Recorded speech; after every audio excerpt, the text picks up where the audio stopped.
ನಮಸ್ಕಾರ. ಆತ್ಮೀಯ ಸ್ಪರ್ಧಾ ಮಿತ್ರರಿಗೆಲ್ಲರಿಗೂ ಬಸವರಾಜ್ ಜನಕಟ್ಟಿ ಯೂಟ್ಯೂಬ್ ಚಾನಲ್‌ಗೆ ಆತ್ಮೀಯವಾದ ಸ್ವಾಗತ. ಇವತ್ತು ನಾನು ಪ್ರಚಲಿತ ಘಟನೆಗಳ ಕುರಿತು ನಿಮ್ ಜೊತೆ ಚರ್ಚೆ ಮಾಡಕ್ ಬಂದಿದ್ದೀನಿ. ಸಮ್ ಇಂಪಾರ್ಟೆಂಟ್ ಕ್ವೆಷನ್ಸ್ ಮತ್ತು ಆನ್ಸರ್ ಅನ್ನ ತೆಗೆದುಕೊಂಡು ಬಂದೀನಿ. ತಡ ಮಾಡೋದು ಬೇಡ, ಡೈರೆಕ್ಟ್ ಕ್ವೆಷನ್ ಆನ್ಸರ್‌ಗೆ ಹೋಗೋಣ. ಫಸ್ಟ್ ಕ್ವೆಷನ್ ಏನೈತೆ ಅಂತ ನೋಡೋಣ. 2025 ಪದ್ಮವಿಭೂಷಣ ಪ್ರಶಸ್ತಿ ಪಡೆದ ಕುಮುದಿನಿ ಲಕ್ಕಯ್ಯವರು ಕೆಳಗಿನ ಯಾವ ನೃತ್ಯಕ್ಕೆ ಸಂಬಂಧಪಟ್ಟಿದ್ದಾರೆ ಅಂತ ಕ್ವೆಷನ್ ಇದೆ. ಆಪ್ಷನ್ ಎ ಬಂದ್ಬಿಟ್ಟು Kathak, option B Yakshagana, option C Kathakali, option D Bharatanatyam. ಇದ್ರ ಕರೆಕ್ಟ್ ಆನ್ಸರ್ ಬಂದ್ಬಿಟ್ಟು ಯಾವ್ದಂದ್ರೆ ಕಥಕ್. ಕುಮುದಿನಿ ಲಕ್ಕಯ್ಯವರು ಎದ್ರೋ ಫೇಮಸ್ ಇದಾರೆ ಅಂದ್ರೆ ಕಥಕ್ ಡ್ಯಾನ್ಸರು.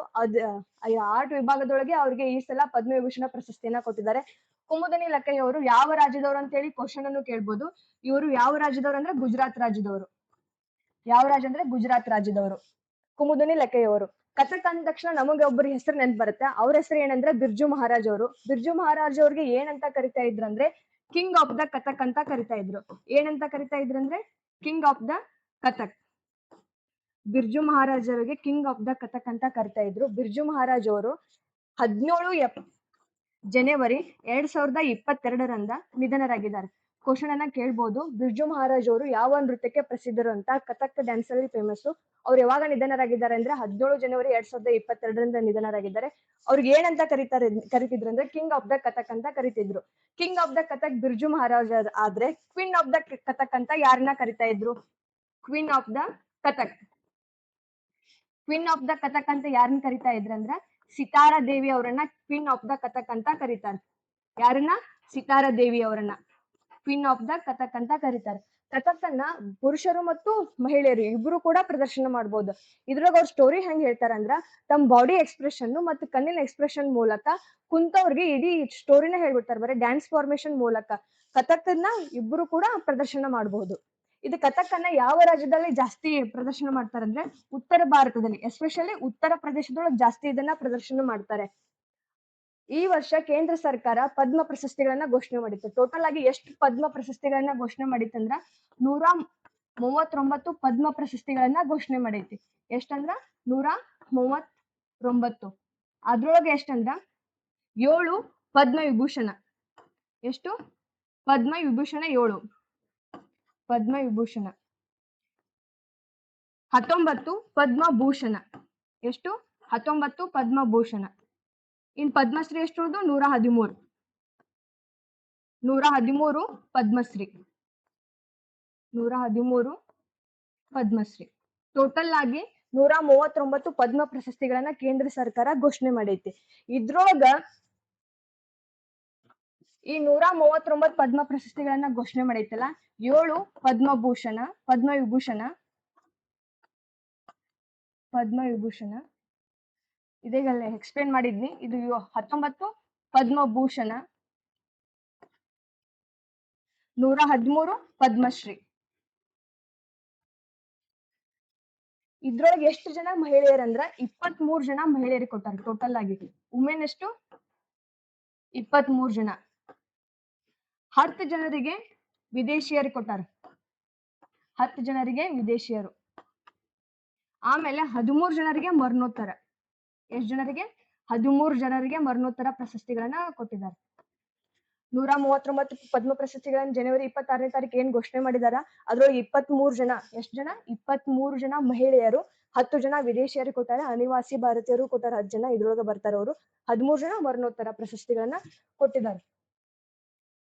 ಇಲ್ಲ ಸೆಕೆಂಡ್ ಆಪ್ಷನ್ ಏನೈತಿ ಅಂದ್ರೆ ಯಕ್ಷಗಾನ. ಯಕ್ಷಗಾನ ಎಲ್ಲರಿಗೂ ಗೊತ್ತೈತಿ, ಇದು ಕರ್ನಾಟಕದ.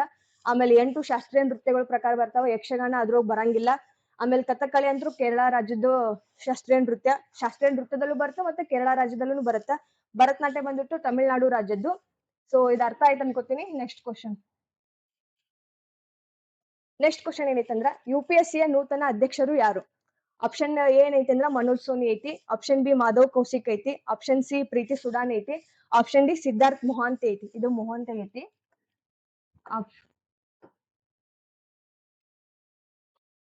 ಆಪ್ಷನ್ ಡಿ ಏನೈತಿ ಅಂದ್ರೆ ಸಿದ್ಧಾರ್ಥ್ ಮೊಹಾಂತಿ. ಸೊ UPSC ಯ ನೂತನ ಅಧ್ಯಕ್ಷರಾಗಿ ಯಾರು ಆಯ್ಕೆ ಆಗಿದ್ದಾರೆ ಅಂದ್ರೆ ಪ್ರೀತಿ ಸುಡಾನ್ ಅವರು. ಇತ್ತೀಚೆಗೆ ರೀಸೆಂಟ್ ಆಗಿ ಪ್ರೀತಿ ಸುಡಾನ್ ಅವ್ರನ್ನ UPSC ಯ ನೂತನ ಅಧ್ಯಕ್ಷರನ್ನಾಗಿ ಆಯ್ಕೆ ಮಾಡಿದಾರ. UPSC ಫಾರ್ಮೇಶನ್ ಆಗ್ಬೇಕಾದ್ರ 1923 ಒಳಗ. ಎಷ್ಟ್ರೊಳಗ? 1923 ಒಂದ್ ಕಮಿಷನ್ ಫಾರ್ಮೇಶನ್ ಮಾಡ್ತಾರ. ಅದ್ರ ಹೆಸರು ಏನೈತಂದ್ರ the royal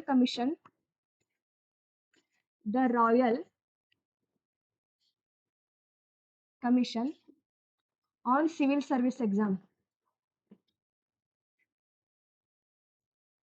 civil service in India.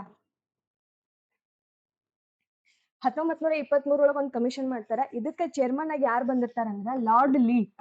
ಯಾರು ಬಂದಿರ್ತಾರಂದ್ರ ಲಾರ್ಡ್ ಲೀ. ಅದಕ್ಕಾಗಿ ಇದನ್ನ ಲಾರ್ಡ್ ಲೀ ಕಮಿಷನ್ ಅಂತಾನೂ ಕರೀತಾರೆ, ಕನ್ಫ್ಯೂಸ್ ಮಾಡ್ಕೋಬೇಡ್ರಿ. ಲಾರ್ಡ್ ಲೀ ಕಮಿಷನ್ ಎದಕ್ ಸಂಬಂಧಪಟ್ಟೈತಿ ಅಂದ್ರ UPSC ಸ್ಥಾಪನೆಗೆ ಸಂಬಂಧಪಟ್ಟೈತಿ. ಇವ್ರ ವರದಿ ಯಾವಾಗ ಸಬ್ಮಿಟ್ ಮಾಡ್ತಾರಂದ್ರ 1924 ವರದಿ ಸಬ್ಮಿಟ್ ಮಾಡ್ತಾರೆ. ಎಷ್ಟ್ರೊಳಗ 1924 ವರದಿ ಸಬ್ಮಿಟ್ ಮಾಡ್ತಾರ. ಹಂಗಾದ್ರೆ UPSC ಯಾವಾಗ ಸ್ಥಾಪನೆ ಆಯ್ತಂದ್ರ 1926 ಅಕ್ಟೋಬರ್ 1ನೇ ತಾರೀಕ UPSC ಸ್ಥಾಪನೆ ಆಯ್ತ. ಹಾಗಾಗಿ ಅಕ್ಟೋಬರ್ 1ನೇ ತಾರೀಕ UPSC ಸಂಸ್ಥಾಪನಾ ದಿನ ಅಂತ ಹೇಳಿ ಪ್ರತಿ ವರ್ಷನೂ ಸೆಲೆಬ್ರೇಷನ್ ಮಾಡ್ತಾರ. ಇದನ್ನ ನೆನ್ಪಿಟ್ಕೊಳ್ಳಿ. ಹಂಗಾದ್ರೆ UPSC ನಮ್ ಸಂವಿಧಾನದೊಳಗೆ ಯಾವ ಭಾಗದೊಳಗೆ ಐತಂದ್ರ ಭಾಗ 14. ಯಾವ ಭಾಗದಾಗ ಐತಂದ್ರ ಭಾಗ 14. ಎಷ್ಟರಿಂದ ಎಷ್ಟು ವಿಧಿಗಳು ಹೇಳ್ತಾವಂದ್ರ 315ರಿಂದ 323 ವಿಧಿಗಳು. ಎಲ್ಲಿಂದ್ರ ಎಲ್ಲಿವರೆಗೆ 315ರಿಂದ 323 ವಿಧಿಗಳು UPSC ಸ್ಥಾಪನೆ ಬಗ್ಗೆ ಮತ್ತು ಅದ್ರ ಏನ್ ಇದು ಫಂಕ್ಷನ್ಸ್ ಗಳದಾವ ಅದ್ರೆಲ್ಲ ಎಕ್ಸ್ಪ್ಲನೇಷನ್ ಕೊಡುದು 315ರಿಂದ 323ನೇ ವಿಧಿಗಳು. ಆಮೇಲೆ UPSC ಚೇರ್ಮನ್ ಅಧ್ಯಕ್ಷರ ಅಧಿಕಾರಾವಧಿ ಎಷ್ಟಿರತ್ತೆ ಅಂದ್ರ 6 ವರ್ಷ ಅಥವಾ 65 ವರ್ಷ. 6 ಅಥವಾ 65. ಇವಾಗ ಬೇರೆ ಬೇರೆ ರಾಜ್ಯದೊಳಗೆ ಅವರಲ್ಲೂ ನಮ್ಮಲ್ಲಿ ಹಂಗೆ KPSC ಐತಲ್ಲ, ಅವ್ರ ಚೇರ್ಮನ್ ಅಧ್ಯಕ್ಷರ ಅಧಿಕಾರಾವಧಿ ಎಷ್ಟಿರುತ್ತೆ 6 ವರ್ಷನೇ ಇರುತ್ತೆ. ಬಟ್ ಇಲ್ಲಿ 62 ವರ್ಷ ಇರುತ್ತೆ ಅಷ್ಟ. ಆಯಾ ರಾಜ್ಯದ್ದು ಎಲ್ಲಾದು ಸೇಮು. ನಮ್ದು ಹಿಂಗ KPSC ಐತಲ್ಲ ಹಂಗ ಬೇರೆ ಬೇರೆ ರಾಜ್ಯದ್ದು ಅವ್ರದ್ದು ಎಷ್ಟಿರುತ್ತೆ ಅಂದ್ರೆ 6 ವರ್ಷ 62 ವರ್ಷ. ಬಟ್ UPSC ಚೇರ್ಮನ್ ಎಷ್ಟಿರುತ್ತೆ ಅಂದ್ರ 6 ವರ್ಷ 65 ವರ್ಷ ಅಂತ ಇರುತ್ತೆ. ಸೊ ಇದು ಪ್ರೀತಿ ಸುಡಾನ್ದು UPSC ನೂತನ ಅಧ್ಯಕ್ಷರು. ಅದು ಫಾರ್ಮೇಶನ್ ನೋಡಿದ್ವಿ. ಪ್ರೀತಿ ಸುಡಾನ್ ಬರೋಕ್ಕಿಂತ ಮುಂಚೆ ಯಾರಿದ್ರಂದ್ರ ಮನೋಜ್ ಸೋನಿ ಅವ್ರು ಇದ್ರು. ಮನೋಜ್ ಸೋನಿ ಅವರು ರಾಜೀನಾಮೆ ನೀಡಿದ ಕಾರಣಕ್ಕಾಗಿ ಪ್ರೀತಿ ಸುಡಾನ್ ಅವರು ಆಯ್ಕೆಯಾಗಿದ್ರು. ಬಟ್ UPSC ಚೇರ್ಮನ್ ಆದ ಪ್ರಥಮ ಮಹಿಳೆ ಪ್ರೀತಿ ಸುಡಾನ್ ಅಂದ್ರ ಅಲ್ಲ, ಇವರು ಸೆಕೆಂಡ್ ಮಹಿಳೆ. ಹಂಗಾದ್ರ ಫಸ್ಟ್ ಮಹಿಳೆ ಯಾರ? ಇವರು ಸೆಕೆಂಡ್. ಫಸ್ಟ್ ಮಹಿಳೆ ಯಾರಂದ 1996 ಅವ್ರ ಹೆಸರು ಏನಂದ ರೋಸ್ ಮಿಲಾನ್ ಬ್ಯಾಥ್ಯೂ ಕಾರ್ಬುಲಿ. ಅವ್ರ ಹೆಸರು ಏನಂದ್ರ ರೋಸ್ ಮಿಲಾನ್ ಬ್ಯಾಥ್ಯೂ ಕಾರ್ಬುಲಿ. ಇವರು ಫಸ್ಟ್ ಮಹಿಳೆ UPSC ಅಧ್ಯಕ್ಷರಾದವರು. ಪ್ರೀತಿ ಸುಡಾನ್ ಬಂದ್ಬಿಟ್ಟು ಸೆಕೆಂಡ್. UPSC ಅಧ್ಯಕ್ಷರಾದ ಸೆಕೆಂಡ್ ಮಹಿಳೆ ಯಾರಂದ್ರ ಪ್ರೀತಿ ಸುಡಾನ್. ಇಲ್ಲಿ ಆಪ್ಷನ್ ದಾಗ ಇನ್ನೊಂದೈತೆ ಮಾಧವ್ ಕೌಶಿಕ್. ಮಾಧವ್ ಕೌಶಿಕ್ ಅವರು ಪ್ರೆಸೆಂಟ್ ಇವಾಗ ಏನಿದಾರ ಅಂದ್ರೆ ಕೇಂದ್ರ ಸಾಹಿತ್ಯ ಅಕಾಡೆಮಿ ಅಧ್ಯಕ್ಷರು ಯಾರದಾರ ಅಂದ್ರೆ ಮಾಧವ್ ಕೌಶಿಕ್ ಅವರು ಅದಾರ. ಸಿದ್ಧಾರ್ಥ್ ಮೊಹಂತಿ ಅವ್ರು ಏನದಾರ ಅಂದ್ರೆ LIC ಅಧ್ಯಕ್ಷರು. ಪ್ರಸ್ತುತವಾಗಿ LIC ಅಧ್ಯಕ್ಷರು ಯಾರದಾರ ಅಂದ್ರೆ ಸಿದ್ಧಾರ್ಥ್ ಮೊಹಂತಿ. ಸೊ ಇದಿಷ್ಟು question.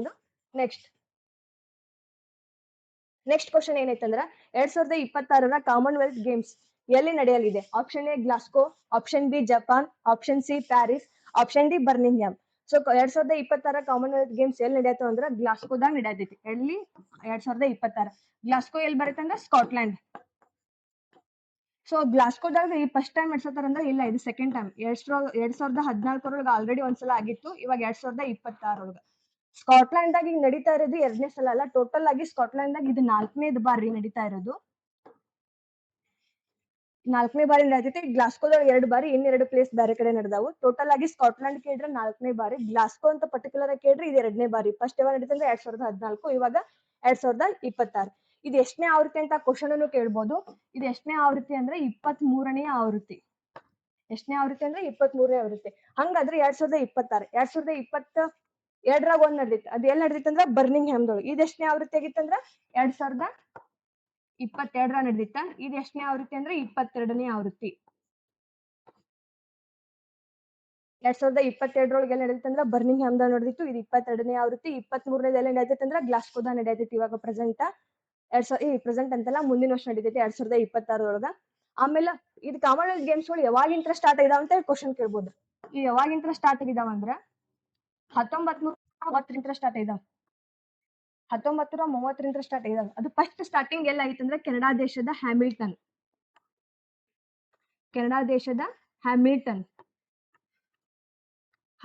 First time 1930 Commonwealth games start ಆಗ್ಯಾವ. ಇಲ್ಲಿವರೆಗೂ ಭಾರತ ಒಂದು ಬಾರಿ ಮಾತ್ರ ಕಾಮನ್ವೆಲ್ತ್ ಗೇಮ್ಸ್ ಅನ್ನ ಆಯೋಜನೆ ಮಾಡಿದೆ. ಅದು ಯಾವಾಗ ಅಂದ್ರೆ 2010.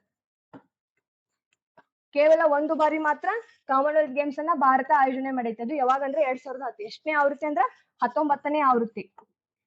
19ನೇ ಆವೃತ್ತಿ. ಯಾವುದು? ಇಂಡಿಯಾ. ಕೇವಲ ಒಂದು ಬಾರಿ ಮಾತ್ರ ಆಯೋಜನೆ ಮಾಡೈತಿ ಇಂಡಿಯಾ, ನೆನ್ಪಿಟ್ಕೊರಿ. ಸೊ ಇದು ಕ್ವಶನ್ ಇಷ್ಟ ಆಯ್ತು. ಜಪಾನ್ದಲ್ಲಿ ಏನ್ ಆಪ್ಷನ್ ಬಿ ಐತಲ್ಲ, ಜಪಾನ್ದೊಳಗೆ 2020 ಒಲಿಂಪಿಕ್ಸ್ ಗೇಮ್ಸ್ ಗಳು ನಡೆದಿದ್ದು. 2024 ಒಲಿಂಪಿಕ್ಸ್ ಅಲ್ಲಿ ನಡೆದ ಅಂದ್ರೆ ಪ್ಯಾರಿಸ್, ಇದು ಗೊತ್ತೈತಿ. ಸೊ ನೆಕ್ಸ್ಟ್ ಕ್ವಶನ್ ಹೋಗುಂದ್ರೆ, ನೆಕ್ಸ್ಟ್ ಕ್ವಶನ್ ಏನೈತಂದ್ರೆ ಹಾರ್ನ್ಬಿಲ್ ಉತ್ಸವವನ್ನ ಕೆಳಗಿನ ಯಾವ ರಾಜ್ಯದೊಳಗೆ ಆಚರಣೆ ಮಾಡ್ತಾರ ಅಂತ ಕೊಟ್ಟಾರ. Option A Nagaland, option B Assam, option C Mizoram, option D Arunachal Pradesh. Hornbill ಉತ್ಸವನ ಎಲ್ಲ ಆಚರಣೆ ಮಾಡ್ತಾರಂದ್ರ ನಾಗಾಲ್ಯಾಂಡ್ ರಾಜ್ಯದೊಳಗೆ ಆಚರಣೆ ಮಾಡ್ತಾರ. 2024 ಯಾವಾಗಿಂತ್ರ ಆಚರಣೆ ಮಾಡಿದಾರ ಅಂದ್ರ ಡಿಸೆಂಬರ್ 1ರಿಂದ 10ನೇ ತಾರೀಕುವರೆಗೂ 10 ದಿನಗಳ ಕಾಲ ಹಾರ್ನ್ಬಿಲ್ ಉತ್ಸವನ ಆಚರಣೆ ಮಾಡಿದಾರ. ಇವ್ರು ಯಾವಾಗಿಂತ್ರ ಸ್ಟಾರ್ಟ್ ಮಾಡಿದಾರ ಅಂದ್ರ ಆಚರಣೆ ಮಾಡಾಕ 2000 ಇಸ್ವಿಲಿಂತ್ರ ಸ್ಟಾರ್ಟ್ ಮಾಡಿದಾರ. ಇವ್ರು ಯಾವಾಗಿಂತ್ರ ಸ್ಟಾರ್ಟ್ ಮಾಡಿದ್ರ 2000 ಇಸ್ವಿಯಿಂದ ಸ್ಟಾರ್ಟ್ ಮಾಡಿದಾರ. ಹಂಗಾದ್ರೆ 2024ಕ್ಕ 25 ವರ್ಷ ಆತವ್ರದ್ದು ಆಚರಣೆ ಮಾಡಾಕ. ಎಷ್ಟು ವರ್ಷ ಆಯ್ತು ಕೇಳ್ಬೋದು. ಇದು ಎಷ್ಟನೇ ವರ್ಷದ ಆಚರಣೆ ಅಂತಾನು ಕೇಳ್ಬೋದು. 25ನೇ ವರ್ಷದ ಆಚರಣೆ ಹಾರ್ನ್ಬಿಲ್ ಉತ್ಸವ. ಇವ್ರು ಏನ್ ಮಾಡ್ತಾರೆ ಹಾರ್ನ್ಬಿಲ್ ಉತ್ಸವದೊಳಗ ಸಾಂಪ್ರದಾಯಿಕ ಕಲೆ ಮತ್ತು ಅವ್ರದ್ದೇನ್ ಆಚರಣೆಗಳದಲ್ಲ ಅವನ್ನೆಲ್ಲ ಬಂದ್ ಪ್ರದರ್ಶನ ಮಾಡ್ತಾರೆ. ಈ ಮರದಿಂತ್ರ ಏನಾರ ಕೆತ್ತನೆ ಮಾಡಿ ಏನ್ ಮರದ ಗೊಂಬೆ ಅದು ಇದೇನ್ ಮಾಡಿರ್ತಾರಲ್ಲ, ಆಭರಣಗಳನ್ನ ಆತು ಅವ್ರು ಏನ್ ರೆಡಿ ಮಾಡಿರ್ತಾರಲ್ಲ ಅವನ್ನೆಲ್ಲ ತಗೊಂಡ್ ಬಂದು ಪ್ರದರ್ಶನ ಮಾಡುದೇನೆ ಹಾರ್ನ್ಬಿಲ್ ಉತ್ಸವ. ಈ ವರ್ಷದ ಎಷ್ಟನೇದಂತ ಕೇಳ್ಬೋದು. 25ನೇ ವರ್ಷದ್ದು ಹಾರ್ನ್ಬಿಲ್ ಉತ್ಸವ ನಾಗಾಲ್ಯಾಂಡ್ದಾಗ ಆಚರಣೆ ಮಾಡ್ತಾರೆ. ನಮ್ ಕರ್ನಾಟಕದಾಗೂ ಹಾರ್ನ್ಬಿಲ್ ಉತ್ಸವ ಆಚರಣೆ ಮಾಡ್ತಾರೆ. ಅದೆಲ್ಲ ಆಚರಣೆ ಮಾಡ್ತಾರೆ ಅಂದ್ರೆ ದಾಂಡೇಲಿ ಒಳಗೆ ಆಚರಣೆ ಮಾಡ್ತಾರೆ. ಅದೆಲ್ಲರೂ ಗೊತ್ತೈತಿ. ಆಮೇಲೆ ಹಾರ್ನ್ಬಿಲ್ ಪಕ್ಷಿ ಅಂತ ಹೇಳಿ ಬರುತ್ತೆ. ನಾಗಾಲ್ಯಾಂಡ್ ರಾಜ್ಯ ಪಕ್ಷಿ ಹಾರ್ನ್ಬಿಲ್ ಅಂದ್ರ ಅಲ್ಲ. ಹಾರ್ನ್ಬಿಲ್ ಪಕ್ಷಿ ಯಾವ್ಯಾವ ರಾಜ್ಯದ ಇದಾಗೈತಂದ್ರ ರಾಜ್ಯ ಪಕ್ಷಿ ಆಗೈತಂದ್ರ ಕೇರಳ ಮತ್ತು ಅರುಣಾಚಲ ಪ್ರದೇಶದ ರಾಜ್ಯ ಪಕ್ಷಿ ಯಾವ್ದಾಗೈತಂದ್ರ ಹಾರ್ನ್ಬಿಲ್. ಇದು ನೆನ್ಪಿಟ್ಕೋರಿ, ಕನ್ಫ್ಯೂಸ್ ಮಾಡ್ಕೋಬೇಡ್ರಿ. ಹಾರ್ನ್ಬಿಲ್ ಉತ್ಸವ ನಡೆಯುದು ಎಲ್ಲಂದ್ರೆ ನಾಗಾಲ್ಯಾಂಡ್. ಹಾರ್ನ್ಬಿಲ್ ಪಕ್ಷಿ ಯಾವ 2 ಸ್ಟೇಟ್ ಇದ್ದು ರಾಜ್ಯ ಪಕ್ಷಿ ಆಗಿದೆ ಅಂದ್ರ ಅರುಣಾಚಲ ಪ್ರದೇಶ ಮತ್ತು ಕೇರಳದ ರಾಜ್ಯ ಪಕ್ಷಿ ಆಗಿದಾವ. ಹಂಗಾದ್ರೆ ನಾಗಾಲ್ಯಾಂಡ್ ಇದು ಯಾವ್ದೈತಿ ರಾಜ್ಯ ಪಕ್ಷಿ ಅಂತಂದ್ರ ಬ್ಲಾಕ್ಸ್ ಸರ್ಗಾವ್.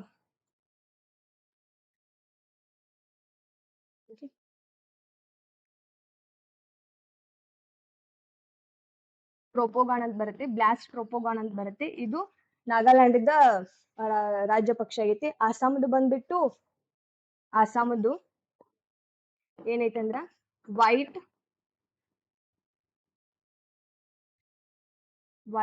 ವಿಗಲ್ಡ್ ವುಡ್ ಡಕ್ ಅಂತ ಐತಿ. ಅಸ್ಸಾಂದ್ ಯಾವ್ದೈತೆ ಅಂದ್ರ ವೈಟ್ ವಿಗಲ್ಡ್ ವುಡ್ ಡಕ್ ಐತಿ. ಮಿಜೋರಾಮ್ದು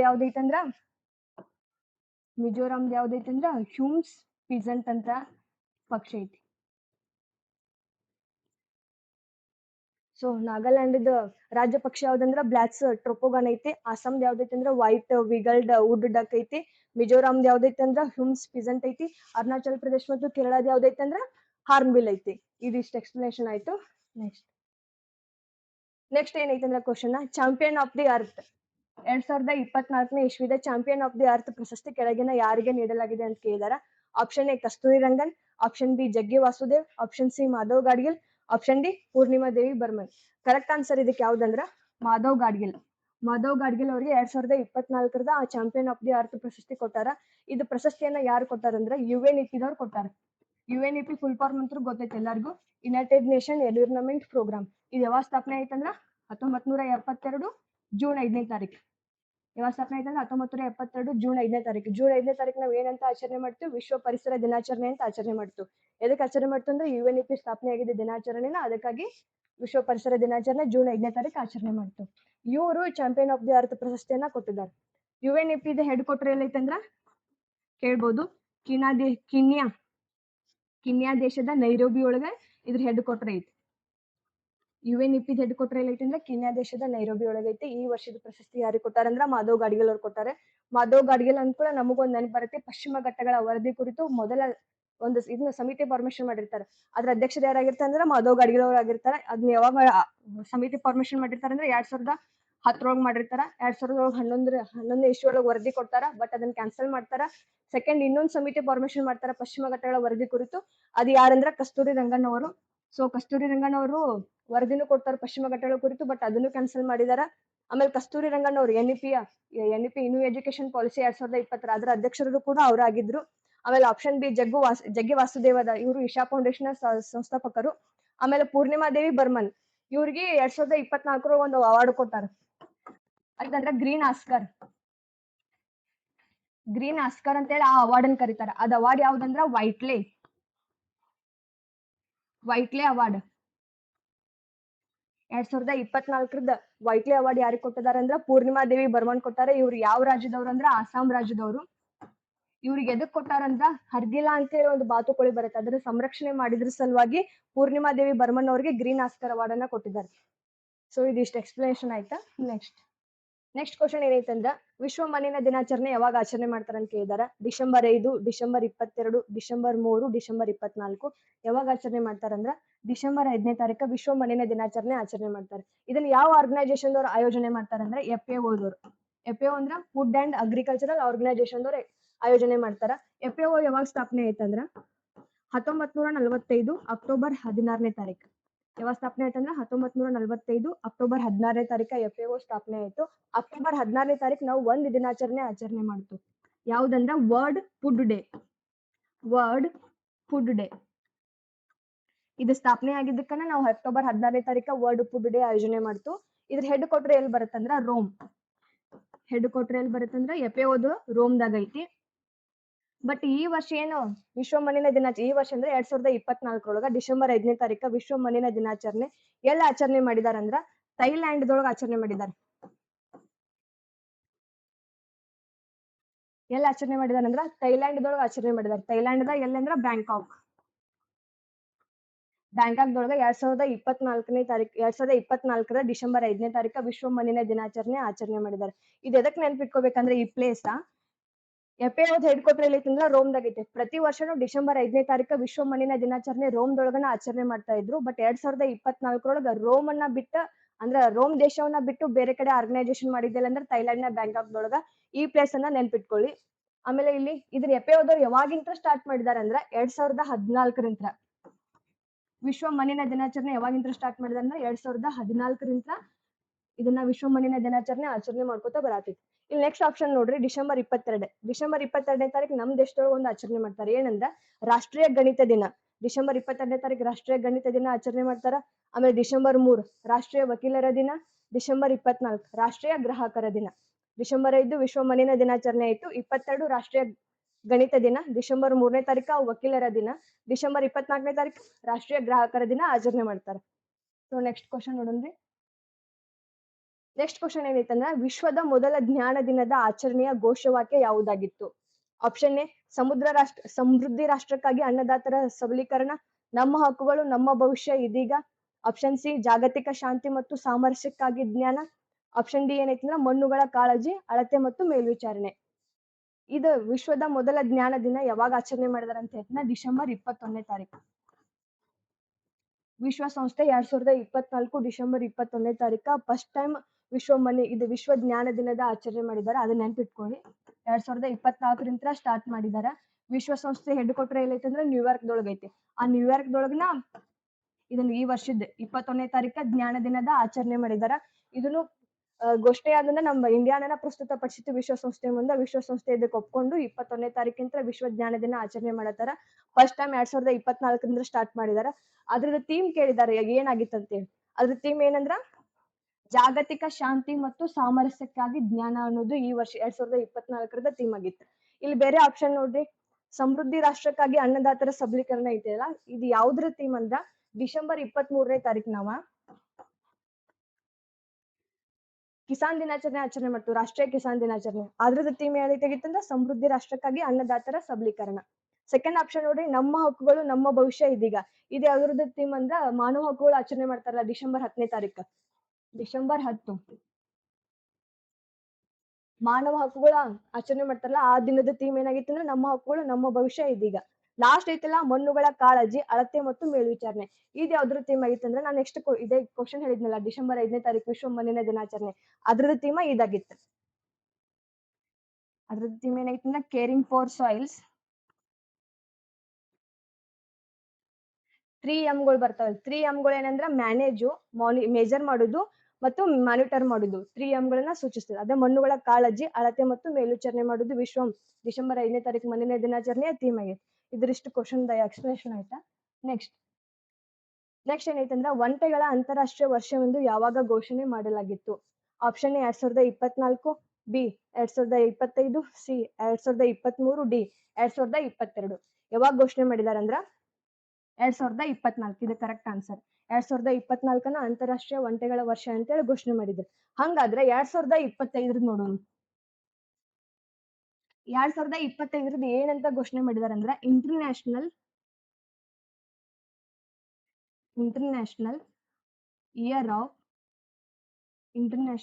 ಇಯರ್ ಆಫ್ ಕೋಆಪರೇಟಿವ್ಸ್. ಇದೊಂದು ಘೋಷಣೆ ಮಾಡಿದ್ದಾರೆ ಇಂಟರ್ನ್ಯಾಷನಲ್ ಇಯರ್ ಆಫ್ ಅಂತೇಳಿ. ಇನ್ನೊಂದು ಘೋಷಣೆ ಮಾಡಿದ್ದಾರೆ, ಇದು common, international year of glacier. ಹಿಮ ನದಿಗಳು ಬರ್ತಾವಲ್ಲ ಅವನನ್ನ ಸಂರಕ್ಷಣೆ ಮಾಡೋದು ಗ್ಲೇಸಿಯರ್ ಪ್ರಿಸರ್ವೇಶನ್. ಇನ್ನೊಂದು ಐತಿ ಇಂಟರ್ನ್ಯಾಷನಲ್ ಇಯರ್ ಆಫ್ ಕ್ವಾಂಟಮ್ ಮತ್ತು ಟೆಕ್ನಾಲಜಿ. ಇವು ಮೂರು 2025 ಘೋಷಣೆ ಮಾಡಿದ್ದಾರೆ. ಏನೇನ್ ಘೋಷಣೆ ಮಾಡಿದಾರೆ? International year of cooperatives, international year of glacier preservation, international year of quantum and technology 2025 ಘೋಷಣೆ ಮಾಡಿದ್ದಾರೆ. ಎಲ್ಲರೂ ಗೊತ್ತಿದೆ 2023 ಏನಂತ ಹೇಳಿ, ಇಂಟರ್ನ್ಯಾಷನಲ್ ಇಯರ್ ಆಫ್ ಮಿಲೆಟ್ಸ್ ಅಂತ ಘೋಷಣೆ ಮಾಡಿದ್ರು. 2022 ಏನ್ ಘೋಷಣೆ ಮಾಡಿದ್ರೆ basic science and sustainable development. ಅದು 2022 ಘೋಷಣೆ ಆಗಿತ್ತು. 2024 ಏನಾಗಿತ್ತು ಅಂದ್ರೆ ಅಂತಾರಾಷ್ಟ್ರೀಯ ಒಂಟೆಗಳ ವರ್ಷ ಅಂತ ಹೇಳಿ ಘೋಷಣೆ ಆಗಿತ್ತು. ನೆಕ್ಸ್ಟ್ ಕ್ವಶನ್ ನೋಡೋಣ್ರಿ. ನೆಕ್ಸ್ಟ್ ಕ್ವಶನ್ ಏನೈತಂದ್ರೆ 2024ನೇ ಮೇಜರ್ ಧ್ಯಾನ್ ಚಂದ್ ಖೇಲ್ ರತ್ನ ಪ್ರಶಸ್ತಿಯನ್ನು ಈ ತೆಳಗಿನ ಕೊಟ್ಟರೊಳಗೆ ಯಾರು ಪಡೆದಾರ ಅಂತ ಕೇಳಿದಾರ.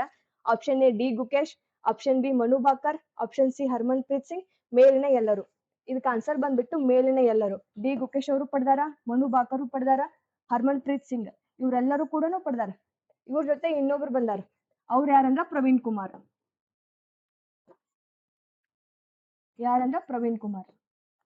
ಇವ್ರು 4 ಜನನು ಕೂಡ ಈ ವರ್ಷದ ಮೇಜರ್ ಧ್ಯಾನ್ ಚಂದ್ ಖೇಲ್ ರತ್ನ ಅವಾರ್ಡ್ ಅನ್ನ ಪಡೆದಿದ್ದಾರೆ. ಪ್ರವೀಣ್ ಕುಮಾರ್ ಅವರು ಪ್ಯಾರಾ ಅಥ್ಲೆಟಿಕ್. ಇವ್ರದ್ದು ಗೇಮ್ ಯಾವ್ದಂದ್ರ ಹೈ ಜಂಪ್. ಆಮೇಲೆ ಡಿ ಗುಕೇಶ್ ಅಂದ್ರೂ ಗೊತ್ತೇ ಇದೆ, ಚೆಸ್. ಆಮೇಲೆ ಮನು ಬಾಕರ್ ಶೂಟಿಂಗ್. ಆಮೇಲೆ ಹರ್ಮನ್ ಪ್ರೀತ್ ಸಿಂಗ್ ಅಂದ್ರೂ ಗೊತ್ತೇ ಇದೆ, ಹಾಕಿ.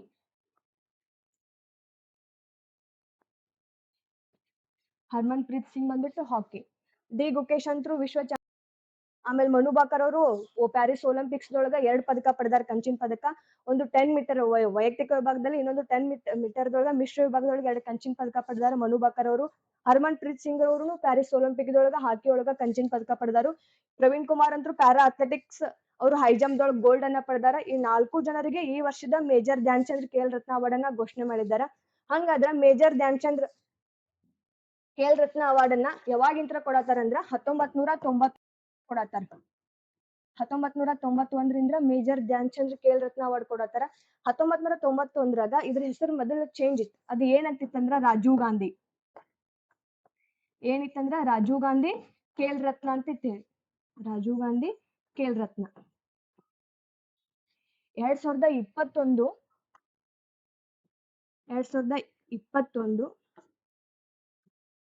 2021 ಆಗಸ್ಟ್ 6ನೇ ನೇಮ್ ಚೇಂಜ್ ಮಾಡ್ರಿ. ಏನಂತ ನೇಮ್ ಚೇಂಜ್ ಮಾಡ್ರ? ಮೇಜರ್ ಧ್ಯಾನ್ ಚಂದ್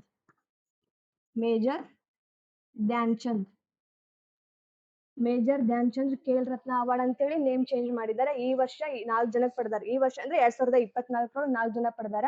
ಇದು ಮೇಜರ್ ಧ್ಯಾನ್ ಚಂದ್ ಅವಾರ್ಡ್ ಐತಲ್ಲ, ಇದು ಕ್ರೀಡಾ ಕ್ಷೇತ್ರದಲ್ಲಿ ಅತ್ಯುನ್ನತ ಪ್ರಶಸ್ತಿ. ಇದು ಫಸ್ಟ್ ಆಗತ್ತ. ಸೆಕೆಂಡ್ ಯಾವ್ದಂದ್ರ ಅರ್ಜುನ ಅವಾರ್ಡ್.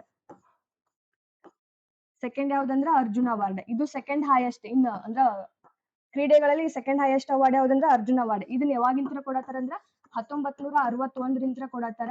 ಈ ವರ್ಷ ಎಷ್ಟು ಜನಕ್ಕೆ ಕೊಟ್ಟಾರಂದ್ರ 32 ಜನರಿಗೆ ಕೊಟ್ಟಾರ. ಎಷ್ಟು ಜನರಿಗೆ? 32 ಜನರಿಗೆ ಈ ವರ್ಷ.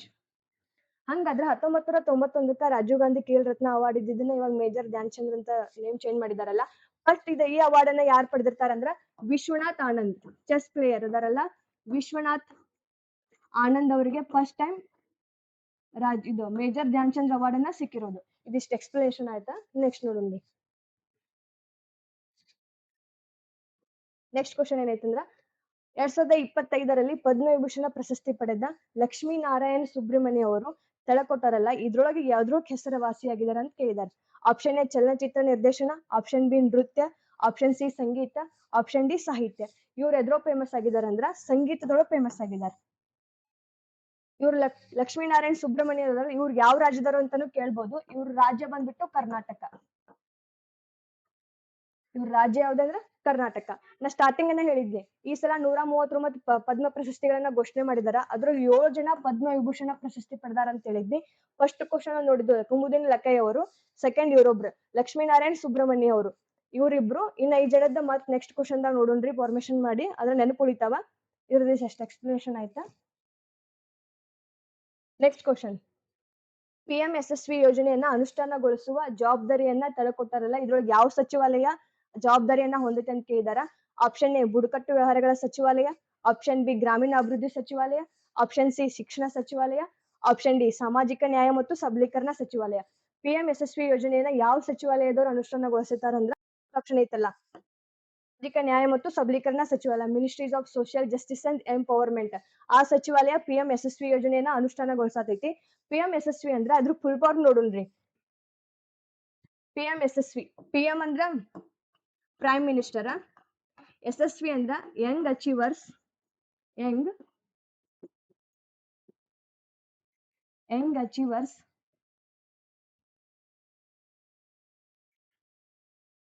ಸ್ಕಾಲರ್ಶಿಪ್ ಅವಾರ್ಡ್ ಫಾರ್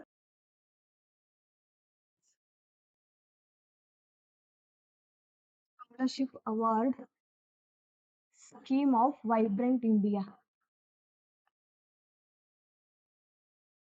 PMSSV ಯೋಜನೆಯ ಫುಲ್ ಫಾರ್ಮ್ ಇದು Young achievers scholarship award scheme for vibrant India ಅನ್ನೋದು PMSSV ಯೋಜನೆಯ ಫುಲ್ ಫಾರ್ಮ್ ಆಗೈತಿ. ಇದನ್ನ ಯಾವ ಸಚಿವಾಲಯ ಅಂತ ಇಲ್ಲದೆ ನೋಡಿದ್ರು ಸೋಷಿಯಲ್ ಜಸ್ಟಿಸ್ ಅಂಡ್ ಎಂಪವರ್ಮೆಂಟ್ ಸಚಿವಾಲಯದವರು ಅನುಷ್ಠಾನಗೊಳಿಸ್ತಾರ. ಇದು ಯಾರ್ಯಾರಿಗೆ ಎಲಿಜಿಬಲ್ ಐತಂದ್ರ OBC ಅಂದ್ರ ಅದರ್ ಬ್ಯಾಕ್ವರ್ಡ್ ಕ್ಲಾಸಸ್ ದವ್ರಿಗೆ ಅಪ್ಲಿಕೇಬಲ್ ಐತಿ. ಮತ್ತ ಇನ್ನೊಂದ್ ಅಂದ್ರೆ ಎಕನಾಮಿಕಲಿ ಬ್ಯಾಕ್ವರ್ಡ್ ಕ್ಲಾಸಸ್ ದವ್ರಿಗೆ ಅಪ್ಲಿಕೇಬಲ್ ಐತಿ. ಮತ್ತು DNT denotified and notified tribes, ಇವು 3 ಗ್ರೂಪಿಗೆ ಮಾತ್ರ ಇದು ಅಪ್ಲಿಕೇಬಲ್ ಐತಿ. ಮತ್ತ ಆಪ್ಷನ್ ದಾಗ SC ಮತ್ತು ST ಅಂತ ಕೊಟ್ಟಿರ್ತಾರ, ಅದನ್ನ ಅವ್ರು ಮಾತ್ರ ಬರಲ್ಲ. ಇದನ್ನ ನೆನ್ಪಿಟ್ಕೋರಿ, SC ಮತ್ತು ST ಇದು PMSSV ಯೋಜನೆಗೆ ಬರಲ್ಲ. ಯಾರು ಬರ್ತಾರಂದ್ರ OBC, EBC, DNT ದವ್ರು ಬರ್ತಾರ. ಇದ್ರೊಳಗ ಪ್ರೀ ಮೆಟ್ರಿಕ್ ಅಂದ್ರ 9 ರಿಂದ 10ನೇ ತರಗತಿ ಅವರಿಗೆ ಸ್ಟೂಡೆಂಟ್ಗೆ ಪ್ರತಿ ತಿಂಗಳು 4,000 ರೂಪಾಯಿ ಕೊಡ್ತಾರ PMSSV ಯೋಜನೆಯ ಮೂಲಕ. ಕ್ಲಿಯರ್ ಆಯ್ತು ಅನ್ಕೋತೀನಿ. ನೆಕ್ಸ್ಟ್ ಕ್ವಶನ್ ಏನ, 2020 ಕಬಡ್ಡಿ ವಿಶ್ವಕಪ್ ಆತಿಥ್ಯ ವಹಿಸುವ ರಾಜ್ಯ ಯಾವ್ದಂತ ಕೇಳಿದಾರ. Option A Haryana, B Karnataka, C Maharashtra, D Bihar. ಇದಕ್ಕೆ ಆನ್ಸರ್ ಬಂದ್ಬಿಟ್ಟು ಬಿಹಾರ್. ಬಿಹಾರದಲ್ಲಿ ಈ ವರ್ಷ ನಡೀತಾ ಇದೆಯಲ್ಲ 2025, ಇದು ಸೆಕೆಂಡ್ ಟೈಮ್ ಇದು ಹೋಸ್ಟ್ ಮಾಡ್ತಾ ಇರೋದು. ಫಸ್ಟ್ ಟೈಮ್ ಯಾವಾಗ ನಡೆದಿತ್ತಂದ್ರೆ 2012 ಬಿಹಾರದೊಳಗೆ 2012 ಒಂದ್ಸಲ ನಡೆದಿತ್ತು ಇದು ಕಬಡ್ಡಿದ್ದು. ಇವಾಗ ಮತ್ತೆ ಇನ್ನೊಮ್ಮೆ ಬಿಹಾರದೊಳಗನ ಆಯೋಜನೆ ಮಾಡತ್ತಾರೆ. ಇದನ್ನ ಆಯೋಜನೆ ಮಾಡೋರು ಯಾರಂದ್ರೆ ಇಂಟರ್ನ್ಯಾಷನಲ್ ಕಬಡ್ಡಿ ಫೆಡರೇಷನ್ ದವ್ರು. ಯಾರಂದ್ರೆ ಇಂಟರ್ನ್ಯಾಷನಲ್ ಕಬಡ್ಡಿ ಫೆಡರೇಷನ್ ದವರು ಆಯೋಜನೆ ಮಾಡತ್ತಾರೆ. Kabaddi federation IKF. ಇವರು ಬಿಹಾರದೊಳಗೆ 2025 ವಿಶ್ವ ಕಬಡ್ಡಿಯನ್ನ ಆಯೋಜನೆ ಮಾಡತ್ತಾರ. ಬಿಹಾರದಾಗ ಆಗ್ತಾ ಇರೋದು ಸೆಕೆಂಡ್ ಟೈಮ್. 2012 ಆಗಿತ್ತು, ಇವಾಗ ಮತ್ತೆ ಆಯೋಜನೆ ಮಾಡತ್ತಾರ. ಬಿಹಾರದ ಮುಖ್ಯಮಂತ್ರಿ ಯಾರದಾರ ಅಂತ ಗೊತ್ತೈತಿ, ನಿತೀಶ್ ಕುಮಾರ್ ಅದಾರ. ಮಹಾರಾಷ್ಟ್ರದ ಮುಖ್ಯಮಂತ್ರಿ ಅಂತ ಗೊತ್ತದಾರ, ದೇವೇಂದ್ರ ಫಡ್ನವೀಸ್ ಅದಾರ. ಕರ್ನಾಟಕದಂತರೂ ಗೊತ್ತೇ ಅದಾರ, ಸಿದ್ದರಾಮಯ್ಯ ಅವರು ಅದಾರ. ಹರಿಯಾಣದ ಯಾರದಾರ, ನಯಾಬ್ ಸಿಂಗ್ ಸೈನಿ ಅಂತ ಅದಾರ. ಬಿಹಾರದ ಪಾಟ್ನಾದೊಳಗೆ ಇತ್ತೀಚೆಗೆ ಒಂದು ಡಾಲ್ಫಿನ್ ಸಂಶೋಧನಾ ಕೇಂದ್ರ ಅಂತೇಳಿ ಸ್ಟಾರ್ಟ್ ಮಾಡಿದಾರ. ಬಿಹಾರದ ಪಾಟ್ನಾದೊಳಗೆ ಅದನ್ನ ನೆನ್ಪಿಟ್ಕೋರಿ. ಮತ್ತ ಗಂಗಾ ನದಿಯ ಡಾಲ್ಫಿನ್ ಅಂತ ಐತಲ್ಲ, ಅದನ್ನ 2009 ರಾಷ್ಟ್ರೀಯ ಜಲಚರ ಪ್ರಾಣಿ ಅಂತೇಳಿ ಘೋಷಣೆ ಮಾಡಿದಾರ. ಯಾವಾಗಂದ್ರೆ 2009 ಗಂಗಾ ನದಿ ಡಾಲ್ಫಿನ್ ಅನ್ನ ರಾಷ್ಟ್ರೀಯ ಜಲಚರ ಪ್ರಾಣಿ ಅಂತೇಳಿ ಘೋಷಣೆ ಮಾಡಿದಾರ. ಗಂಗಾ ನದಿಯ ಅಂದ್ರ ಡಾಲ್ಫಿನ್ ಸಂರಕ್ಷಣಾ ಅಂದ್ರ ರಿಸರ್ಚ್ ಸೆಂಟರ್ ಎಲ್ಲ ಐತಿ ಅಂದ್ರ ಬಿಹಾರದ ಪಾಟ್ನಾದೊಳಗೆ ಐತಿ. ನೆಕ್ಸ್ಟ್ ಕ್ವಶನ್ ನೋಡೋಣ್ರಿ. ನೆಕ್ಸ್ಟ್ ಕ್ವಶನ್ ಏನೈತಂದ್ರೆ 2025 ಆಸ್ಟ್ರೇಲಿಯನ್ ಓಪನ್ ಮಹಿಳಾ ಸಿಂಗಲ್ಸ್ ಪ್ರಶಸ್ತಿಯನ್ನ ಕೆಳಗಿನವರೊಳಗೆ ಯಾರು ಪಡೆದಾರ ಅಂತ ಕೇಳಿದಾರ. Option A Aryna Sabalenka, option B Barbora Krejcikova, C Madison Keys, Iga Swiatek. ಯಾರು ಪಡೆದಾರಂದ್ರ ಮ್ಯಾಡಿಸನ್ ಕಿಸ್ ಅವರು ಆಸ್ಟ್ರೇಲಿಯಾ ಓಪನ್ಸ್ ಈ ವರ್ಷದ ಪಡೆದಾರ. ಯಾರ ವಿರುದ್ಧ ಪಡೆದಾರಂದ್ರ ಅರೆನಾ ಸಬ್ಲೆಂಕಾ ವಿರುದ್ಧ ಗೆದ್ದಾರ. ಅರೆನಾ ಸಬ್ಲೆಂಕಾ ಅವರು ಯಾವ ದೇಶದವ್ರಂದ್ರ ಬೆಲಾರಸ್. ಇದನ್ನು ನೆನ್ಪಿಟ್ಕೊಳ್ಳಿ, ಕೇಳ್ತಾರ ಕ್ವಶನ್. ಮ್ಯಾಡಿಸನ್ ಕಿಸ್ ಅವರು ಆಸ್ಟ್ರೇಲಿಯನ್ ಓಪನ್ಸ್ ಗೆದ್ದಾರ. ಯಾರ ವಿರುದ್ಧ ಗೆದ್ದಾರ ಅಂದ್ರೆ ಅರೆನಾ ಸಬ್ಲೆಂಕಾ ವಿರುದ್ಧ ಗೆದ್ದಾರ. ಮ್ಯಾಡಿಸನ್ ಕಿಸ್ ಯಾವ ದೇಶದವ್ರು ಅಂದ್ರೆ ಅಮೆರಿಕಾ ದೇಶದವರು. ಅರೆನಾ ಸಬ್ಲೆಂಕಾ ಅವರು ಬೆಲಾರಸ್ ದೇಶದವರು. ಆಪ್ಷನ್ ದಾಗ ಇನ್ನು ನೋಡ್ರಿ, ಬಾರ್ಬೋರಾ ಕ್ರೆಜಿಕೋ ಅದಾರಲ್ಲ, ಇವ್ರು ಯಾವ ದೇಶದವ್ರು ಅಂದ್ರೆ ಜಕ್ ರಿಪಬ್ಲಿಕ್. ಇವ್ರು ಯಾವ ರಾಜ್ಯದವ್ರು ಅಂದ್ರೆ ಇದು ದೇಶದವ್ರು ಅಂದ್ರೆ ಜಕ್ ರಿಪಬ್ಲಿಕ್. ಈಗ ಸ್ವೇಟಕ್ ಯಾವ ದೇಶದವ್ರು ಅಂದ್ರೆ ಪೋಲ್ಯಾಂಡ್.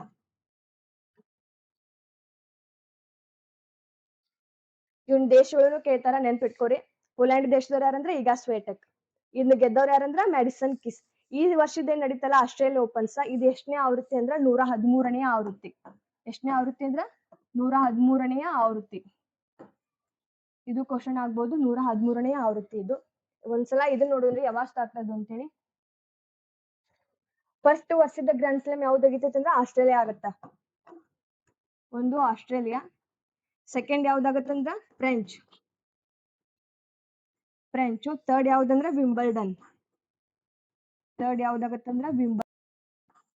ಫೋರ್ತ್ ಯಾವ್ದಾಗತ್ತಂದ್ರ US. ಇವನ್ನ ಸೀರಿಯಲ್ ವೈಸ್ ಬರ್ದನಿ. ಪ್ರತಿ ವರ್ಷ ಫಸ್ಟ್ ನಡೆದು ಆಸ್ಟ್ರೇಲಿಯಾ, ಸೆಕೆಂಡ್ ನಡೆದು ಫ್ರೆಂಚ್, ಥರ್ಡ್ ಫೋರ್ತ್ US. ಆಸ್ಟ್ರೇಲಿಯಾದ ಯಾವಾಗ ಸ್ಟಾರ್ಟ್ ಆಗೈತಿ ಅಂದ್ರೆ 1905 ಸ್ಟಾರ್ಟ್ ಆಗೈತಿ. ಫ್ರೆಂಚ್ ಯಾವಾಗ ಸ್ಟಾರ್ಟ್ ಆಗೈತಿ ಅಂದ್ರೆ 1891. ವಿಂಬಲ್ಡನ್ ಯಾವಾಗ ಸ್ಟಾರ್ಟ್ ಆಗೈತಿ ಅಂದ್ರೆ 1877. ಆಮೇಲೆ US ಯಾವಾಗ ಸ್ಟಾರ್ಟ್ ಆಗೈತಿ ಅಂದ್ರೆ 1881. ಇದ್ರೊಳಗೆ ಅತ್ಯಂತ ಹಳೇದ್ ಯಾವ್ದಂತ ಕೇಳ್ತಾರೆ. ಅತ್ಯಂತ ಹಳೇದ್ ಯಾವ್ದಂದ್ರೆ ವಿಂಬಲ್ಡನ್. ಇತ್ತೀಚೆಗೆ ಹೊಸದ್ ಯಾವ್ದಂದ್ರೆ ಆಸ್ಟ್ರೇಲಿಯಾ. ಆಸ್ಟ್ರೇಲಿಯಾದ ಎಲ್ಲಿ ನಡೀತೈತಿ ಅಂದ್ರ ಹಾರ್ಡ್ ಕೋರ್ಟ್. ಕೇಳ್ತಾರ ಕ್ವಶನ್, ಎಲ್ಲಿ ನಡೀತೈತಿ, ಯಾವ ಕೋರ್ಟ್ ಅಂದ್ರ ಹಾರ್ಡ್ ಕೋರ್ಟ್. ಫ್ರೆಂಚ್ ಇದ್ದಲ್ಲಿ ನಡೀತೈತಿ ಅಂದ್ರ ಕ್ಲೇ ಕೋರ್ಟ್. ನಡೀತೈತಿ ಅಂದ್ರ ಗ್ರಾಸ್. ಲಾಸ್ಟ್ US ಓಪನ್ ಎಲ್ಲಿ ನಡೀತೈತಿ ಅಂದ್ರ ಹಾರ್ಡ್ ಕೋರ್ಟ್ ದಾಗ ನಡೀತೈತಿ. ಸೊ ಇವ್ ನೆನ್ಪಿಟ್ಕೊಳ್ಳಿ. Australia 1905, French open 1891, Wimbledon 1877, US open 1881. ಇದ್ರೊಳಗೆ ಅತ್ಯಂತ ಹಳೇದ್ ಯಾವ್ದಂದ್ರೆ ವಿಂಬಲ್ಡನ್ 1877. ಇದ್ರ ಹಾರ್ಡ್ ಕೋರ್ಟ್ ಅಂತ ಕೇಳ್ತಾರೆ. ಹಾರ್ಡ್ ಕೋರ್ಟ್ ಗಳು ಎರಡು ನಡೀತವೆ, ಫಸ್ಟ್ ಲಾಸ್ಟ್ ಆಸ್ಟ್ರೇಲಿಯಾ ಮತ್ತು US. ಕ್ಲೇ ಬಂದ್ಬಿಟ್ಟು ಫ್ರೆಂಚ್, ಗ್ರಾಸ್ ಬಂದ್ಬಿಟ್ಟು ವಿಂಬಲ್ಡನ್. ಸೊ ನೆಕ್ಸ್ಟ್ ಕ್ವಶನ್ ನೋಡೋಣ್ರಿ. ನೆಕ್ಸ್ಟ್ ಕ್ವಶನ್ ಏನೈತಂದ್ರ 2025ನೇ ಸಾಲಿನ ಟಾಟಾ ಸ್ಟೀಲ್ ಚೆಸ್ ಮಾಸ್ಟರ್ ಪ್ರಶಸ್ತಿಯನ್ನ ಗೆದ್ದ ಭಾರತೀಯ ಯಾರಂತ ಕೇಳಿದಾರ. Option A R Praggnanandhaa, option B D Gukesh, option C Arjun Erigaisi, option D Vidit Gujrathi. ಇದ್ರೊಳಗೆ ಯಾರು ಪಡೆದಾರಂದ್ರ ಆರ್ ಪ್ರಜ್ಞಾನಂದ್ ಪಡೆದಾರ. ಆರ್ ಪ್ರಜ್ಞಾನಂದ್ ಅವರು 2025ನೇ ಸಾಲಿನ ಟಾಟಾ ಸ್ಟೀಲ್ ಚೆಸ್ ಮಾಸ್ಟರ್ ಪ್ರಶಸ್ತಿಯನ್ನ ಪಡೆದಾರೆ. ಯಾರ ವಿರುದ್ಧ ಪಡೆದಾರಂದ್ರ ಡಿ ಗುಕೇಶ್ ಅವ್ರ ವಿರುದ್ಧ. ಡಿ ಗುಕೇಶ್ ಅವ್ರು ಸೋತಾರ, ಆರ್ ಪ್ರಜ್ಞಾನಂದ್ ಅವ್ರು ಗೆದ್ದಾರ. ಆರ್ ಪ್ರಜ್ಞಾನಂದ್ ಈ ಪ್ರಶಸ್ತಿಯನ್ನ ಪಡೆದ ಎರಡನೆಯ ಭಾರತೀಯ. ಹಂಗಾದ್ರೆ ಫಸ್ಟ್ ಯಾರು ಪಡೆದಿರಂದ್ರ 2006 ವಿಶ್ವನಾಥ್ ಆನಂದ್. ಯಾರಂದ್ರ ವಿಶ್ವನಾಥ್ ಆನಂದ್. ವಿಶ್ವನಾಥ್ ಆನಂದ್ ಅವರು 2006 ಪಡೆದ್ರು. ಇವರು ಪ್ರಥಮ ಭಾರತೀಯ. ಇವಾಗ ಸೆಕೆಂಡ್ ಯಾರಂದ್ರ ಆರ್ ಪ್ರಜ್ಞಾನಂದ್. ಈ ಟಾಟಾ ಸ್ಟೀಲ್ ಚೆಸ್ ಮಾಸ್ಟರ್ ಈ ವರ್ಷದ್ದು ನೆದರ್ಲ್ಯಾಂಡ್ ದಾಗ ನಡೆದೈತಿ. ಎಲ್ಲಿ ನಡೆದೈತಿ ಅಂದ್ರ ನೆದರ್ಲ್ಯಾಂಡ್. ಆಯೋಜನೆ ಎಲ್ಲಿ ಮಾಡಿದಂದ್ರ ನೆದರ್ಲ್ಯಾಂಡ್ ನಾಗ ಮಾಡಿದಾರ. ಈ ವರ್ಷ ಯಾರು ಗೆದ್ದಾರಂದ್ರ ಆರ್ ಪ್ರಜ್ಞಾನಂದ್ ಗೆದ್ದಾರ. ಯಾರ ವಿರುದ್ಧ ಅಂದ್ರ ಡಿ ಗುಕೇಶ. ಈ ಪ್ರಶಸ್ತಿಯನ್ನು ಪಡೆದ ಎಷ್ಟನೇ ಭಾರತೀಯ ಅಂದ್ರ ಆರ್ ಪ್ರಜ್ಞಾನಂದ ಎರಡನೇ ಭಾರತೀಯ. ಹಿಂಗ್ ಪ್ರಶಸ್ತಿ ಪಡೆದ ಮೊದಲ ಭಾರತೀಯ ಯಾರಂದ್ರ ವಿಶ್ವನಾಥ್ ಆನಂದ. ಎಷ್ಟ ಪಡೆದಾರಂದ್ರ 2006 ಪಡೆದಾರ. ಇದಿಷ್ಟು ಎಕ್ಸ್ಪ್ಲೇಷನ್ ಆತ. ಆಮೇಲೆ ಇನ್ನೊಂದ್ ನೋಡ್ರಿ, ಆಪ್ಷನ್ ದಾಗ ಆರ್ ಪ್ರಜ್ಞಾನಂದ, ಡಿ ಗುಕೇಶಿ, ಅರ್ಜುನ್ ಯರಗೇಸಿ, ವಿದಿತ್ ಗುಜರಾತಿ, ಇನ್ನೊಬ್ರು ಬರ್ತಾರ ಪೆಂಟಾಲ್. ಮ್ಯಾಗ್ ಬರೀತಿ. ಇನ್ನೊಬ್ರು ಯಾರಂದ್ರ ಪೆಂಟಾಲ್ ರವಿಕೃಷ್ಣನ್. ಸಾರಿ, ಹರಿಕೃಷ್ಣನ್. ಇವ್ರ 5 ಜನ ಅದಾರಲ್ಲ, ಈ ವರ್ಷದ 45ನೇ ಫಿಡೆ ಚೆಸ್ ಒಲಿಂಪಿಯಾಡ್ ನಡೀತಲ್ಲ, ಆ ಒಲಿಂಪಿಯಾಡ್ದಾಗ ಇವ್ 5 ಜನ ಪುರುಷರು ಭಾಗವಹಿಸಿದ್ರು. ಪುರುಷರ ವಿಭಾಗದಲ್ಲಿ, ಮಹಿಳೆಯರ ವಿಭಾಗದಲ್ಲೂ ಭಾರತ ಫಸ್ಟ್ ಟೈಮ್ ಗೋಲ್ಡ್ ಮೆಡಲ್ ನ ಪಡೆದೈತಿ ಫಿಡೆ ಚೆಸ್ ಒಲಿಂಪಿಯಾಡ್ದೊಳಗ. ಇವ್ರ 5 ಜನ ಪಾರ್ಟಿಸಿಪೇಟ್ ಮಾಡಿದ್ರು. 45ನೇದ್ ಯಾವ್ದು 45ನೇದು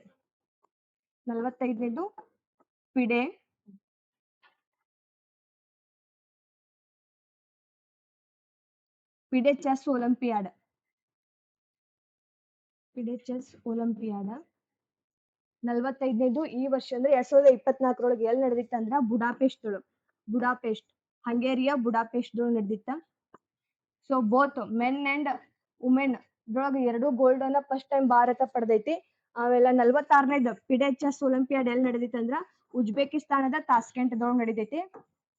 ಇದ್ ನೆನ್ಪಿಟ್ಕೊರಿ ಎಲ್ಲಿ ನಡಿತೈತಿ ಅಂದ್ರ 46ನೇದು ಉಜ್ಬೇಕಿಸ್ತಾನದ ತಾಸ್ಕೆಂಟ್ ದೊಳಗ್ ನಡಿತೈತಿ. ಆಮೇಲೆ ಒಲಿಂಪಿಯಾಡ್ ಅಂದ್ರ ಪ್ರತಿ 2 ವರ್ಷಕ್ಕೊಮ್ಮೆ ನಡಿತೈತಿ. ಒಲಿಂಪಿಕ್ಸ್ ಅಂದ್ರ 4 ವರ್ಷಕ್ಕೊಮ್ಮೆ. ಒಲಿಂಪಿಕ್ ಮತ್ತು ಒಲಿಂಪಿಯಾಡ್ ಡಿಫರೆನ್ಸ್ ಇಷ್ಟೇ. ಒಲಿಂಪಿಕ್ಸ್ ಬಂದ್ಬಿಟ್ಟು ಪ್ರತಿ 4 ವರ್ಷಕ್ಕೊಮ್ಮೆ, ಒಲಿಂಪಿಯಾಡ್ ಬಂದ್ಬಿಟ್ಟು ಪ್ರತಿ 2 ವರ್ಷಕ್ಕೊಮ್ಮೆ ನಡಿತೈತಿ. ಅಂದ್ರೆ 2026 ಎಲ್ಲಿ ನಡಿತೈತಿ ಅಂದ್ರ ತಾಸ್ಕೆಂಟ್ ದೊಳಗ್ ನಡಿತೈತಿ. ಇದಿಷ್ಟು ಎಕ್ಸ್ಪ್ಲನೇಷನ್ ಆಯ್ತಾ. ನೆಕ್ಸ್ಟ್ ನೋಡೋಣ.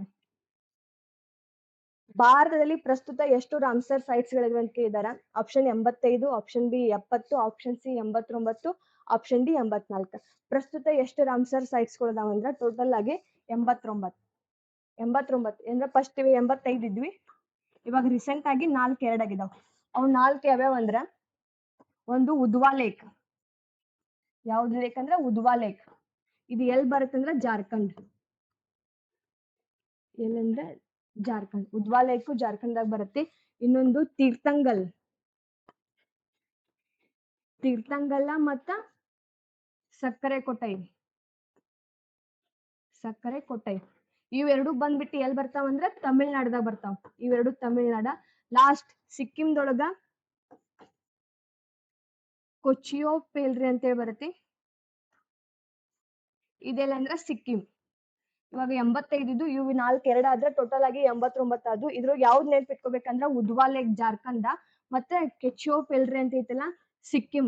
ಇವೆರಡು ಫಸ್ಟ್ ಟೈಮ್ ಆಗಿದ್ದೆ ರಾಮ್ಸರ್ ಸೈಟ್ಸ್. ಜಾರ್ಖಂಡ್ನ ಫಸ್ಟ್ ರಾಮ್ಸರ್ ಸೈಟ್ಸ್ ಯಾವ್ದಂದ್ರ ಉದ್ವಾ ಲೇಕ್, ಸಿಕ್ಕಿಂದ ಫಸ್ಟ್ ರಾಮ್ಸರ್ ಸೈಟ್ಸ್ ಯಾವ್ದಂದ್ರ ಕೆಚಿಯೋ ಪೆಲ್ರಿ. ಇವ್ನೆರಡು ನೆನ್ಪಿಟ್ಕೋರಿ. ಇವಾಗ ಪ್ರೆಸೆಂಟ್ ರಾಮ್ಸರ್ ಸೈಟ್ಸ್ ಗಳು ಎಷ್ಟು ಅದಾವ ಅಂದ್ರ 89 ಅದಾವ್. ಹಂಗಾದ್ರೆ ಜಗತ್ತಿನೊಳಗೆ ಅತಿ ಹೆಚ್ಚು ರಾಮ್ಸರ್ ಸೈಟ್ಸ್ ಅನ್ನ ಹೊಂದಿದ್ದು ಯಾವ್ದಂದ್ರ ರಾಷ್ಟ್ರ UK. ಟೋಟಲ್ ಆಗಿ ಎಷ್ಟು ಅದಾವ ಅಂದ್ರ 176 ಅದಾವ. ಸೆಕೆಂಡ್ ಹೈಯೆಸ್ಟ್ ಇರೋದು ಯಾವ್ದಂದ್ರ ಮೆಕ್ಸಿಕೋದೊಳಗೆ ಎಷ್ಟು ಅದಾವ ಅಂದ್ರ ರಾಮ್ಸರ್ ಸೈಟ್ಸ್ 144 ಅದಾವ. ಥರ್ಡ್ ಹೈಯೆಸ್ಟ್ ಇರೋದು ಎಲ್ಲಿ ಅಂದ್ರ ಇಂಡಿಯಾದಾಗ ಅದಾವ. ಇಂಡಿಯಾದಾಗ ಎಷ್ಟು ಅದಾವ ಅಂದ್ರ 89 ಅದಾವ್. ನೆನ್ಪಿಟ್ಕೋರಿ, ಇಂಡಿಯಾ ಎಷ್ಟನೇ ಪ್ಲೇಸ್ ದೊಳಗ ಐತಿ ಅಂದ್ರ ರಾಮ್ಸರ್ ಸೈಟ್ಸ್ ದೊಳಗ 3ನೇ ಪ್ಲೇಸ್ ಐತಿ. ಟೋಟಲ್ ಆಗಿ ಎಷ್ಟು ಅದಾವ ಅಂದ್ರೆ 89. ಫಸ್ಟ್ ಯಾವ್ದೈತಿ ಅಂದ್ರೆ UK ಐತಿ. ಸೆಕೆಂಡ್ ಯಾವ್ದೈತಿ ಅಂದ್ರೆ ಮೆಕ್ಸಿಕೋ. ಎಲ್ಲರಿಗೂ ಗೊತ್ತೈತಿ 1971 ಫೆಬ್ರವರಿ 2ನೇ ತಾರೀಕು ಇರಾನ್ ರಾಮ್ಸರ್ ಅನ್ನೋ ಪ್ಲೇಸ್ ದೊಳಗನ ಎಲ್ಲರೂ ಸಹಿ ಮಾಡಿ ಬಂದಿದ್ರು, ಸಿಗ್ನೇಚರ್ ಮಾಡಿ ಬಂದಾರ. ಅದಕ್ಕಾಗಿ ಪ್ರತಿ ವರ್ಷ ಫೆಬ್ರವರಿ 2ನೇ ತಾರೀಕು ಜೋಗು ದಿನ, ಅಂತಾರಾಷ್ಟ್ರೀಯ ಜೋಗು ದಿನಾಚರಣೆ ಆಚರಣೆ ಮಾಡ್ತಾರ. ಬಟ್ ಇಂಡಿಯಾ ಇದಕ್ ಸೈನ್ ಹಾಕಿದ್ ಯಾವಾಗ ಅಂದ್ರ 1982 ಫೆಬ್ರವರಿ 1ನೇ ತಾರೀಕು ಇಂಡಿಯಾ ಸಿಗ್ನೇಚರ್ ಮಾಡಿದ್ದ. ಹಂಗಾದ್ರ ಫಸ್ಟ್ ರಾಮ್ಸರ್ ಸೈಟ್ಸ್ ಯಾವ್ದ ಜಗತ್ತಿನೊಳಗ ಅಂದ್ರ ಆಸ್ಟ್ರೇಲಿಯಾದ. ಫಸ್ಟ್ ಯಾವ್ದಂದ್ರ ಆಸ್ಟ್ರೇಲಿಯಾ ದೇಶದ ಕೋಬರ್ಗ್. ಯಾವ್ದ? ಆಸ್ಟ್ರೇಲಿಯಾ ದೇಶದ ಕೋಬರ್ಗ್ ಪ್ರಸ್ಥಭೂಮಿ. ಇದನ್ನ ಯಾವಾಗ ಅನೌನ್ಸ್ ಮಾಡ್ತಾರಂದ್ರ 1974 ಒಳಗ. ದೇಶದೊಳಗ ಫಸ್ಟ್ ಅಂದ್ರೆ ಜಗತ್ತಿನೊಳಗ ಫಸ್ಟ್ ರಾಮ್ಸರ್ ಸೈಟ್ಸ್ ಯಾವ್ದಂದ್ರ ಆಸ್ಟ್ರೇಲಿಯಾ ದೇಶದ ಕೋಬರ್ಗ್ ಪ್ರಸ್ಥಭೂಮಿ 1974 ಒಳಗ ಅನೌನ್ಸ್ ಮಾಡಿದಾರ. ಸೊ ಇದಿಷ್ಟು ಎಕ್ಸ್ಪ್ಲನೇಷನ್. ನೆಕ್ಸ್ಟ್ ಕ್ವಶನ್ ನೋಡೋಣ್ರಿ. ನೆಕ್ಸ್ಟ್ ಏನೈತಂದ್ರ ವಿಶ್ವದ ಅತಿ ಎತ್ತರದ ರೈಲ್ವೆ ಸೇತುವೆಯನ್ನ ಎಲ್ಲಿ ನಿರ್ಮಿಸಲಾಗಿದೆ ಅಂತ ಕೇಳಿದಾರ. Bharat, Russia, China, America. ಎಲ್ಲಿ ನಿರ್ಮಾಣ ಮಾಡಿದಾರ ಅಂದ್ರ ಭಾರತ ದೇಶದೊಳಗ. ಭಾರತದೊಳಗ ಎಲ್ಲಂದ್ರ ಜಮ್ಮು ಕಾಶ್ಮೀರದಲ್ಲಿ ನಿರ್ಮಾಣ ಮಾಡಿದಾರ. ಯಾವ ನದಿಗೆ ಅಂದ್ರ ಚಿನಾಬ್. ಚಿನಾಬ್ ನದಿಗೆ ನಿರ್ಮಾಣ ಮಾಡಿದಾರ. ಎಷ್ಟು ಮೀಟರ್ ಎತ್ತರ ಐತಿ ಅಂದ್ರ 359 ಮೀಟರ್ ಎತ್ತರ ಐತಿ. 30 ಟನ್ ಏನು ಬೆಳೆಸಿದಾರ ಅಂದ್ರ ಉಕ್ಕು ಬೆಳೆಸಿದಾರ. 30 ಟನ್ ಉಕ್ಕು ಬೆಳೆಸಿದಾರ. 120 ವರ್ಷ ಬಾಳಿಕೆ ಬರತ್ತಂತೇಳಿ ಅಂದಾಜ್ ಪಟ್ಟಾರ. ಆಮೇಲೆ ಇದ್ ಹೆಂಗೈತಿ ಅಂದ್ರ 2 ಗುಡ್ಡ ಅದಾವ ಹಿಂಗ. ಟೋಟಲ್ ಇದ್ರ ಲೆಂತ್ ಎಷ್ಟೈತಿ ಅಂದ್ರ 1315 ಮೀಟರ್ ಐತಿ. ಆಮೇಲೆ ನದಿ ಐತಲ್ಲ ಇದೆಷ್ಟೈತಿ ಅಂದ್ರ 1017 ಮೀಟರ್ ಐತಿ. ಇದು ಎತ್ತರ ಎಷ್ಟೈತಿ ಅಂದ್ರ 359 ಮೀಟರ್ ಐತಿ. ಅಂದ್ರ ಎಫೆಲ್ ಟವರ್ ಗಿಂತಲೂ 30 ಮೀಟರ್ ಜಾಸ್ತಿ ಐತಿ ಇದು. ಸೊ ಇದೆಷ್ಟು ಎಕ್ಸ್ಪ್ಲನೇಷನ್ ಅಂತ. ನೆಕ್ಸ್ಟ್ ನೋಡೋಣ್ರಿ.